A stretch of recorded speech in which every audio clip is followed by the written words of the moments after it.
Ayan, nagbo-walking na naman kami ni Rina. Bumili nga pala ako guys ng gata. Ayan, gata ng niyog. Kasi namimiss kong kumain ng biko.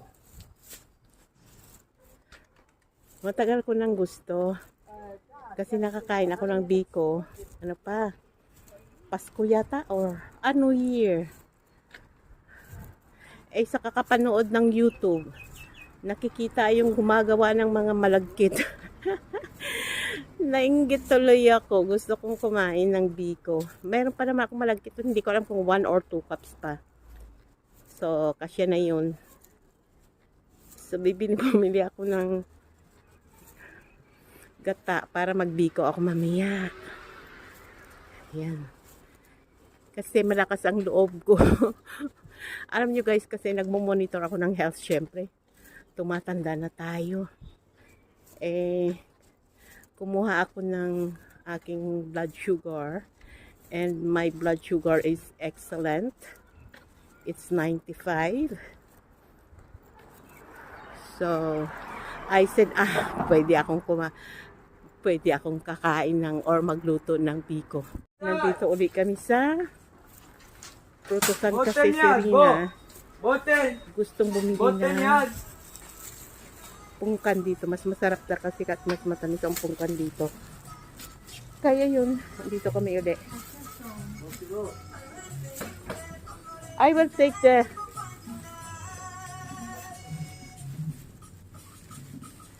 kuha ako ng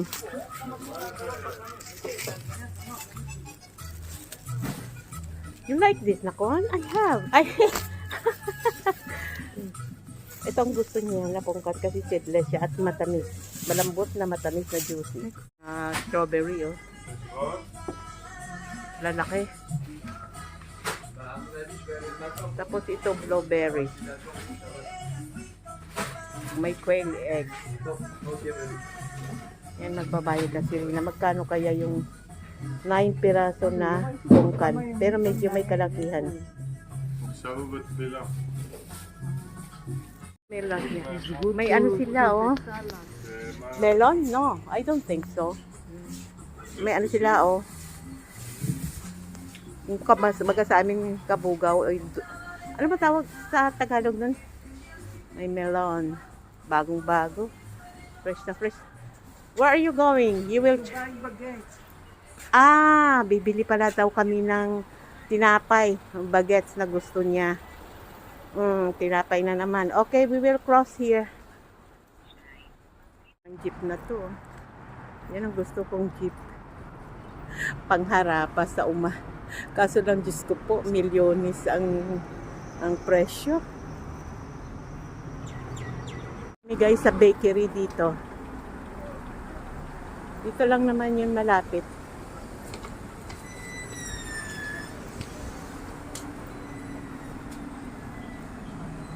Ayan na. Dito pa nga pala yung store. Alam mo ano yan guys, yung sa mga deliveries. Yan, dito kiniklaim yung halimbawa may order ka online. Dito ka pupunta, dito mo i-claim na store. And next is the bakery. Yan. Ganyan ang bakery dito. Kukuha na muna kami ng tinapay. This one? Yan ang gusto niya, oh. Naputol na. Very long. Why it's very... Tapos labas na lagayan. 1. Okay. Ikaw lang naman kakain niya. Yan ang bakery nila dito. Yan ang may cake sa ref. Yan, open lang dito. Ito mga sweets. Open lang sila dito. Open ha. Yung walang cover yung mga tinapay nila. Yan. Malit lang andun sa loob yata yung ano nila yung gumagawa ng tinapay. Ayan.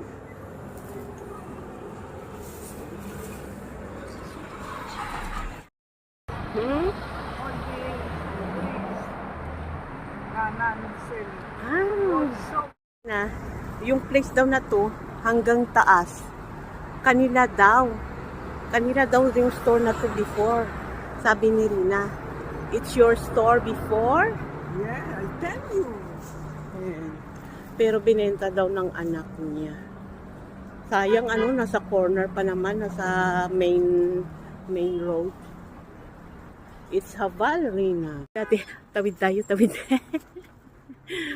Kasi dati,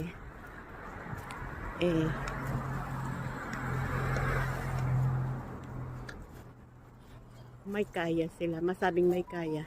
Kasi yung tatay ni Rina doon noon. Your father is the first man who had a bus here in Hadera Nakon. Okay. The first siya ang tatay How niya. you know? You told me. You told me. And also the gas station. And also gas station. Ganun sila, no? Medyo may kaya. And also Grocery? we have Grocery? a shop of things that people must some What? buy to the car. Ah, can? Yeah. Go. Yung ano nga tawag nun? Yung kumbaga sa atin, car shop. Ano nga tawag dun? Oo, kasi My dati. father was a clever man. You know what Yeah. to do. Yeah. Yun ang story And niya. with the money he buy else. Then, Adama. Land and the market. Then what happened to the... When my sister Uh-huh. no, Got sick? wedding. Wedding. Okay. He give me her house. Present, okay. House. Uh-huh. with- Uh-huh. And he also give me house in Jerusalem when Uh-huh. I was sick. Uh-huh. And to Chaim, the station there. The station gas. Okay. But he worked there. Aha. So, yun ang story ng buhay nila rin Now nun. the house